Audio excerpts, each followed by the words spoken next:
Hello everyone, আজকের ভিডিওতে আমরা দেখব প্রম্পট কি। প্রম্পট কেন আসলে এত গুরুত্বপূর্ণ, সবাই কেন খালি প্রম্পট নিয়ে কথা বলে। আজকের ভিডিওতে প্রম্পট রিলেটেড যত সমস্যা আছে বা যত কিছু আছে আমরা সবকিছু দেখব। চলুন তাহলে আমরা শুরু করি। প্রম্পট কি এটা বোঝার আগে আমরা চলুন বুঝি যে একটা প্রম্পটের পরিবর্তনের কারণে বা একই প্রম্পট ভিন্নভাবে লেখার কারণে আমাদের উত্তরে কতটা পরিবর্তন হতে পারে ওই জিনিসটাই বুঝি। আপনি যদি একই এআই কে ভিন্নভাবে একই কোশ্চেন জিজ্ঞেস করেন, সেক্ষেত্রে উত্তরের পরিবর্তন কিন্তু হিউজ হবে। প্রথমে আপনি জিজ্ঞেস করলেন যে মার্কেটিং নিয়ে লেখো। যখন আপনি জিজ্ঞেস করেন মার্কেটিং নিয়ে লেখো, তখন স্পেসিফিক ভাবে কি জিজ্ঞেস করতেছেন বা কোন টাইপের জিজ্ঞেস করতেছেন এটা কিন্তু আপনি বলেন নাই। আপনাকে অ্যান্সারও খুব একটা ভালোভাবে দিতে পারবে না। তা শুধু অ্যান্সার কি দেবে? অ্যান্সার দেবে মার্কেটিং হলো পণ্য বা সেবা প্রচারের প্রক্রিয়া, এতে advertising, public relations, social media ইত্যাদি থাকে। ডিজিটাল মার্কেটিং আজকাল অনেক জনপ্রিয়। এই যে আপনাকে মার্কেটিং রিলেটেড কিছু জিনিস বলবে, কিন্তু এটা যদি আপনি স্ট্রাকচারে জিজ্ঞেস করেন, এই একই প্রম্পট যদি বা একই কোশ্চেন যদি আপনি অন্যভাবে জিজ্ঞেস করেন, লাইক এরকম যে তুমি একজন ডিজিটাল মার্কেটিং এক্সপার্ট, আমার ঢাকার একটা হ্যান্ডমেড শপ ব্র্যান্ডের জন্য ইনস্টাগ্রামে ভাইরাল হওয়ার 5টি ক্রিয়েটিভ পোস্ট দাও। টার্গেট হলো আমাদের 18 থেকে 30 বছরের বয়সী নারী। আপনি স্পেসিফিক ভাবে সুন্দরভাবে বলতেছেন, আপনাকে সুন্দরভাবে 5টা টপিক বলবে। আপনি কিন্তু একই জিনিসটা মানুষের ক্ষেত্রে চিন্তা করতে পারেন। আমাদের মানুষকে যত ভালোভাবে একটা কাজ বুঝিয়ে দেওয়া হবে, আমরা কিন্তু তত ভালোভাবে কাজটা করতে পারবো। একইভাবে এআই কে যত ভালোভাবে তার কাজ বুঝিয়ে দেওয়া হবে, সে তত ভালোভাবে অ্যান্সার করতে পারবে। তাই শুধুমাত্র একটা প্রম্পটের কারণে আমাদের উত্তরের স্ট্রাকচারে কিন্তু পরিবর্তন হয়ে যেতে পারে। প্রম্পট কি? প্রম্পট হলো এআই কে দেওয়া ইনস্ট্রাকশন বা ইনপুট, মানে সোজা কথা এআই এর সাথে যে রিলেশন করে বা সম্পর্ক স্থাপন করে বা বোঝার মাধ্যম, সেটাই হলো আমাদের প্রম্পট। ধরুন আপনার একটা কোম্পানি আছে, এই কোম্পানির আপনার হলো বস। আপনি বস, আপনি আপনার এমপ্লয়িকে সুন্দরভাবে ইনস্ট্রাকশন দেবেন যে তোমার এই কাজ, তুমি এই কাজটা এইভাবে করবা, এবং তার কাজ আপনি তাকে বুঝিয়ে দিতেছেন। এই যে আপনি বস হয়ে আপনার এমপ্লয়িকে সুন্দর আপনার কাজ বুঝিয়ে দিতেছেন, এই কাজটা যদি আপনি এআই এর সাথে করেন, মানে এআই কে তার যে কাজ আপনি সুন্দরভাবে যদি এটা বুঝিয়ে দেন, ওটাই হবে প্রম্পট। আর এই প্রম্পটের আসলে 6টা উপাদান থাকে। উপাদানগুলো হলো, ফার্স্টে যেটা থাকে এটা হলো রোল। রোলে বলা দেওয়া হয় যে এআই আসলে কে, সে আসলে কোন জিনিসে এক্সপার্ট। লাইক আমি যেরকম এআই ইঞ্জিনিয়ার, একইভাবে এআই কে বলে দেওয়া হবে যে এআই কি ডাক্তার, ইঞ্জিনিয়ার, আর ইঞ্জিনিয়ার হলে কোন টাইপের ইঞ্জিনিয়ার, এটা সুন্দরভাবে তাকে বুঝিয়ে দেওয়া হবে। যেমন তুমি একজন এক্সপার্ট শেফ, মানে তুমি একজন খুব ভালো রান্না করো, এই যে তাকে তার রোল বুঝিয়ে দেওয়া হবে। 2 নম্বর ধাপে আসবে তার টাস্ক, মানে তার কাজ কি, ওইটা বুঝিয়ে দেওয়া হবে।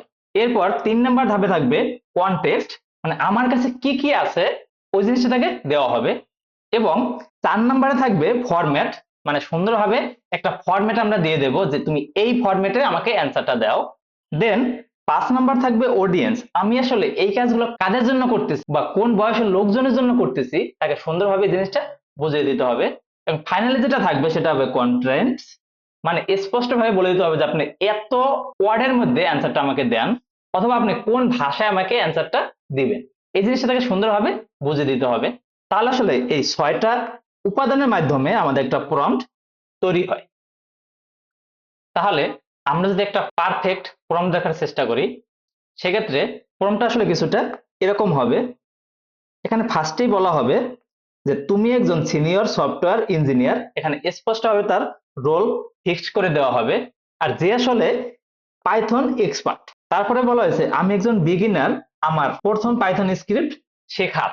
এখানে এআই কে আপনার কনটেক্সট দিতেছেন, মানে আপনার ইনফরমেশন দিতেছেন, এবং তারপরে বলতেছেন আমার এটা শেখার জন্য স্টেপ বাই স্টেপ টিউটোরিয়াল লেখো। এখানে আসলে তার কি কাজ, আপনি এই কাজটা বা তার টাস্কটা দিতেছেন, এবং আপনাকে কিভাবে দিবে, 5টি ধাপে দিবে। তার মানে আপনি তাকে ফরম্যাটও দিয়ে দিতেছেন, এবং এবং সাথে আপনাকে কোড এক্সাম্পলও দিবে। তার মানে স্পষ্ট আপনি বলতেছেন স্ট্রাকচারটা, ফরম্যাটটা কি হবে। আর ফাইনালি যেটা বলতেছেন আপনি বাংলায় চাচ্ছেন, মানে তার ল্যাঙ্গুয়েজ আসলে কি হবে বা আপনার ল্যাঙ্গুয়েজে চাচ্ছেন, সেটা আপনাকে স্পষ্ট বলে দিতেছেন। তাই আপনি যদি এইভাবে একটা প্রম্পট লেখেন, এটা হবে আপনার পারফেক্ট প্রম্পট। তাহলে কেন আসলে একটা প্রম্পট এত গুরুত্বপূর্ণ। আমরা যদি মানুষের ক্ষেত্রে চিন্তা করি, সেক্ষেত্রে আমাদেরকে যদি একটা ভালোভাবে কাজটা বুঝিয়ে দেওয়া না হয়, আমরা কিন্তু কাজটা করতে পারি না। তাই আপনি কিভাবে আশা করেন যে একটা এআইও আপনার হয়ে আপনি যেরকম চান সেইভাবে কাজটা করে দিতে পারবে? তাই আপনি যেভাবে চান সেইভাবে যদি আপনি কাজটা পেতে চান, সেক্ষেত্রে এআই কে তো বোঝাতে হবে যে আপনি এই কাজটা চাচ্ছেন, আর এটা বোঝানোর মাধ্যমে হলো প্রম্পট। তাই প্রম্পট এতটা গুরুত্বপূর্ণ। এছাড়াও অনেকগুলো কারণ আছে, চলুন কারণগুলো আসলে দেখি। প্রথম যেটা কারণ হলো এআই এর পুরো শক্তি বের করতে পারা। একটা প্রম্পটই পারে এআই কে সম্পূর্ণভাবে কাজে লাগাতে। সাথে এআই আমাদের সময় বাঁচায়, আমাদের কয়েক ঘন্টার কাজ মিনিটেই করে দিতে পারে। সাথে প্রম্পট আমাদের বিজনেস আউটকামে সরাসরি প্রভাব ফেলে, কম্পিটিটিভ অ্যাডভান্টেজ দেয়, ফ্রিল্যান্সিং ইনকাম কয়েক গুণে বাড়িয়ে দেয়। তাই এত সব কারণেই প্রম্পট আমাদের খুবই গুরুত্বপূর্ণ। একটা ভালো এবং খারাপ প্রম্পটের মধ্যে কি পার্থক্য থাকে যদি সেটা আসলে বোঝার চেষ্টা করি, সেক্ষেত্রে এখানে আসলে 4টা উদাহরণ আমি দিয়েছি। এই 4টা উদাহরণ দেখলে আমাদের ক্লিয়ার হয়ে যাবে। ফার্স্টে যে উদাহরণটা আছে সেটা হলো কন্টেন্ট রাইটিং এর ক্ষেত্রে। কারণ আপনি একজন কন্টেন্ট রাইটার, অথবা এআই কে আপনি কন্টেন্ট রাইটার হিসেবে ব্যবহার করতে চান, কিন্তু এআই কে বললেন যে তুমি আমার জন্য একটা ব্লগ পোস্ট লেখো। এখন এআই আসলে কি ধরনের ব্লগ পোস্ট লিখবে, কোন টপিক উপরে লিখবে, আপনি কিছু স্পষ্ট ভাবে বলতেছেন না। তাই আপনি কিভাবে আশা করেন যে এ আপনাকে সঠিক অ্যান্সারটা দিবে? এই জন্য আপনার প্রম্পটটা আসলে এরকম হওয়া উচিত। সেটা হলো, তুমি একজন কন্টেন্ট রাইটার, তাই স্পষ্টভাবে আপনি তার রোল ফিক্স করে দিতেছেন। দেন আপনি বললেন আমার ঢাকা বিরিয়ানি রেস্টুরেন্টের জন্য এসইও ফ্রেন্ডলি ব্লগ পোস্ট লেখো। সাথে আপনি এটাও বলতেছেন আপনার টাইটেল হলো কি ঢাকা সেরা বিরিয়ানি, এবং আপনার শব্দ কতর মধ্যে লিখবে, 500 শব্দ এবং 3টি সাব হেডিং সব আপনাকে লিখে দেবে। তাহলে স্পষ্ট ভাবে কিন্তু আপনি বলতেছেন, তাই আপনাকে অ্যান্সারটা কি খুব ভালোভাবে দিবে। দ্বিতীয়ত, আপনি যদি এআই কে কোডিং হেল্প হিসেবে ব্যবহার করতে চান, তো আপনি যদি বলেন পাইথন কোড দাও, আসলে কি পাইথন কোড দিবে আপনাকে, কিসের পাইথন কোড দেবে? আপনি কিছু বলছেন, বলেন না। তো এটার বেটার ভার্সন হবে, তুমি একজন সিনিয়র পাইথন ডেভেলপার, আমাকে সিএসভি ফাইল থেকে ডেটা রেকর্ড করে ডুপ্লিকেট রো রিমুভ করার কোড দাও। স্পেসিফিক কিন্তু বলতেছেন আপনি কি চাচ্ছেন, এবং প্যান্ডাস ইউজ করো, আপনি কি ইউজ করে চাচ্ছেন এটা আপনি বলে দিতেছেন। সাথে কমেন্টস বাংলায়, আপনি কমেন্টস গুলো যে বাংলায় চাচ্ছেন এটা আপনি বলে দিতেছেন। আপনার মনের কথা যদি সব বলে দেন, তাই এআই আপনার মনের কথা বুঝবে এবং আপনার মতনই ও অ্যান্সারটা দিতে পারবে। পরবর্তীতে দুটো আছে ইমেল রাইটিং এবং ডেটা অ্যানালাইসিস ক্ষেত্রে, এই দুটো আপনাদের বাসার কাজ থাকবে, দুটো নিজেরা পড়বেন এবং এআই কে দিবেন, দেখবেন অ্যান্সারের পার্থক্য। আমরা তো প্রম্পট সম্বন্ধে দেখলাম, কিন্তু প্রম্পট আসলে কত ধরনের হতে পারে এখন তার টাইপ ভিত্তিক আমরা দেখব। প্রম্পট সাধারণত 5 ধরনের হতে পারে। প্রথমে যেটা আছে সেটা হলো জিরো শর্ট প্রম্পটিং, যেখানে আসলে সরাসরি জিজ্ঞেস করা হয়, এখানে কোনো এক্সাম্পল দেওয়া হয় না।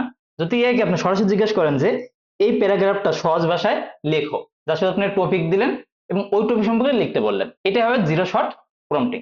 ওয়ান শর্ট প্রম্পটিং হবে আপনি একটা নির্দিষ্ট উদাহরণ দিবেন, উদাহরণের উপর ভিত্তি করে বা এক্সাম্পল উপর ভিত্তি করে আপনাকে অ্যান্সারটা দিবে, আর সেটাই হবে one shot prompting. Then few shot prompting, এটা আসলে ওয়ান শট প্রম্পটিং এর advance version. One shot prompting এ শুধুমাত্র একটা এক্সাম্পল দেওয়া হয় বা একটা ফরম্যাট দেওয়া হয়, আর ফিউ শর্ট প্রম্পটিং এ অনেকগুলো এক্সাম্পল দেওয়া হয়, মাল্টিপল এক্সাম্পল থাকে সেখানে, এবং ওই মাল্টিপল এক্সাম্পল ভিত্তি করে আমাদের সঠিক অ্যান্সারটা বা অ্যান্সারটা দিয়ে থাকে। 4 নাম্বার যেটা আছে চেইন অফ থটস, এখানে আসলে স্টেপ বাই স্টেপ আমাদের অ্যান্সার দেয়। আপনি বলে দেবেন যে first step, second step, third step, first step আপনি কি চান, সেকেন্ডে কি চান, থার্ডে কি চান, এরকম ভাবে স্টেপ বাই স্টেপ যদি চান সেটা হবে আমাদের চেইন অফ থট প্রম্পটিং। আর ফাইনালি যেটা আছে সেটা খুবই ইম্পর্টেন্ট, সেটা হলো রোল প্রম্পটিং, যেটা এত সময় আমরা দেখতেছিলাম। মানে নির্দিষ্ট একটা রোল ফিক্সড করে দেবেন, ওই রোলের উপর ভিত্তি করে আপনাকে সঠিক অ্যান্সারটা দিবে। যেমন হতে পারে যে তুমি একজন পাইথন এক্সপার্ট, তুমি আমার জন্য একটা সায়েন্টিফিক ক্যালকুলেটরের জন্য কোড জেনারেট করে দাও। স্পেসিফিক ভাবে যদি ওর কাজ এবং ওর রোল বুঝিয়ে আপনি যে কাজটা ওর কাছ থেকে চাচ্ছেন, ওটাই হবে আমাদের রোল প্রম্পটিং। আর এই রোল প্রম্পটিং এ কিন্তু সব থেকে বেস্ট প্রম্পটিং। আর এই প্রম্পটিং এর ক্ষেত্রে সবাই সাধারণত যে ভুলগুলো করে সেগুলো হলো এআই কে অস্পষ্ট ভাবে সবকিছু বলে, মানে স্পষ্ট ভাবে কিছুই বলে না। দেন যে ভুলটি করে অতিরিক্ত দীর্ঘ, অনেক বড় কোশ্চেন জিজ্ঞেস করে, অনেক বড় টেক্সট লিখে, কিন্তু ফলাফল আসলে ভালো আসে না। তাই অনেক বড় না লিখে স্ট্রাকচার হইতে আমাদের লিখতে হবে, যেটা আমরা আগেই দেখছি।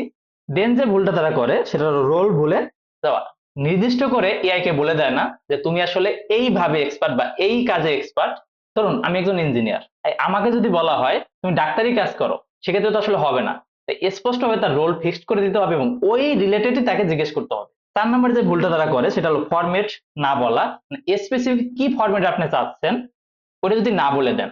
দেন যে ভুলটা করে সেটা হলো ইটারেটিভ না করা, এবং ফাইনাল যে ভুলটা করে সেটা হলো ল্যাঙ্গুয়েজ না বলা। আসলে কোন ভাষায় চাচ্ছেন, বাংলা, ইংলিশ, হিন্দি, তামিল, তেলেগু, কোন ভাষা চাচ্ছেন আসলে স্পষ্টভাবে যদি না বলেন সেক্ষেত্রে আপনি ওই ভাষা সে দিতে পারবে না। তাকে স্পষ্টভাবে সবকিছু বলতে হবে। আর যেটা সব থেকে ইম্পর্টেন্ট বিষয় সেটা হলো এআই কিন্তু আপনার মাইন্ড রিড করতে পারে না। না, আপনি কি চিন্তা করতেছেন এটা আসলে এআই জানে না। তাই এআই কে আপনি যা চান সেটা আপনার কথার মাধ্যমে অথবা টেক্সটের মাধ্যমে বোঝাতে হবে। আপনি যত ভালোভাবে টেক্সটের মাধ্যমে বোঝাতে পারবেন তত ভালোভাবে এআই আপনাকে অ্যান্সার দিতে পারবে। তাই আপনি এআই থেকে বেস্ট আউটপুট পাওয়ার জন্য আপনি আসলে একটা ফর্মুলা আছে, এই ফর্মুলাটা ব্যবহার করতে পারেন। এটা হলো ফার্স্টে থাকবে রোল, দেন থাকবে কনটেক্সট, দেন টাস্ক, ফরম্যাট এবং কনস্ট্যান্ট। যদি একটা এক্সাম্পল দেখি সেক্ষেত্রে, ধরুন তুমি একজন এক্সপার্ট কন্টেন্ট রাইটার, আমার ঢাকা ক্লোদিং ব্র্যান্ড আছে, আমি ইনস্টাগ্রাম ক্যাপশন লিখতে চাই, 5টি অপশন ইমোজি সহ আকারে দাও, বাংলায় এনগেজিং 100 শব্দের মধ্যে। এই যে আপনি স্ট্রাকচার দেখতেছেন, এখানে কিন্তু রোল আছে, কনটেক্সট আছে, টাস্ক আছে, ফরম্যাট আছে, ইনস্ট্যান্ট আছে। এই যদি আপনি এই ফরম্যাটটা ফলো করেন সেক্ষেত্রে আপনি সব থেকে বেস্ট অ্যান্সার পাবেন। আর এই একটা যদি ফরম্যাট আপনি ফলো করতে পারেন আপনার 90% প্রবলেম সলভ হয়ে যাবে। আর এবং এআই থেকে সব থেকে বেস্ট অ্যান্সারটা পাবেন। যদি আমরা দেখি আজকে আসলে আমরা কি শিখলাম, সেক্ষেত্রে ফার্স্টে যেটা ছিল ওটা হলো প্রম্পট। কি প্রম্পট হলো এআই কে দেওয়ার নির্দেশ অথবা এআই এর সাথে কথা বলার সঠিক ভাষা। একটা প্রম্পটই পারে এআই থেকে 100% আউটপুট নিতে। তাই প্রম্পট আসলে খুবই গুরুত্বপূর্ণ। দেন যেটা আমরা দেখলাম সেটা হলো একটা পারফেক্ট প্রম্পটের 6টা উপাদান থাকে। সেটা হলো role, task, context, format, audience এবং কনটেক্সট। এরপর আমরা যেটা দেখলাম সেটা হলো প্রম্পট আসলে কয় ভাগে ভাগ করা যায়। সেটা হলো প্রম্পট আসলে সাধারণত 5 ভাগে ভাগ করা যায়: zero shot prompting, one shot prompting, few shot prompting, chain of thoughts এবং রোল প্রম্পটিং। এই 5 ভাগে আমরা প্রম্পটকে ভাগ করতে পারি। আর ফাইনালি যেটা একটা গোল্ডেন রুল আছে সেটা হলো রোল, কনটেক্সট, টাস্ক, ফরম্যাট এবং কন্টেন্ট।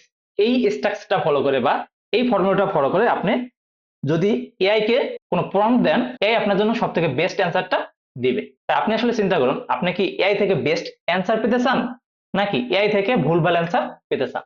সিদ্ধান্ত আপনার। ধন্যবাদ সকলকে।